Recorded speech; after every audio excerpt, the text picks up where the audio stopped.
жігітке нені жасауға болмайды. Сіздің мама болғаныңыз қарым-қатынаста мүлдем қажет емес.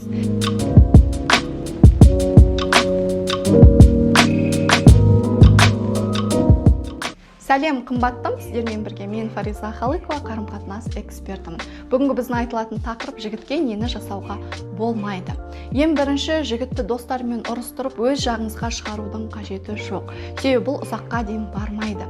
Екіншіден, жігітке өзіңіздің моральдық құндылықтарыңызды ысырып тастап, барлығын жасауға болмайды.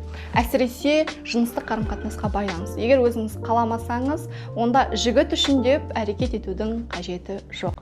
Үшінші, жігітке ақша беріп керек емес. Ол үшін оның достары бар, қиналып жатырса, банк бар.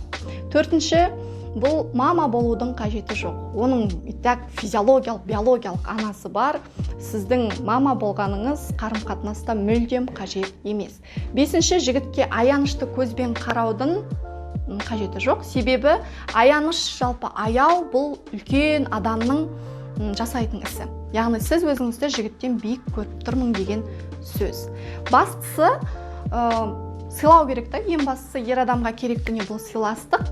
Және де сіздің ойыңыз бойынша жігітке нені жасауға болмайды, видеоның астында бөлісіңіздер.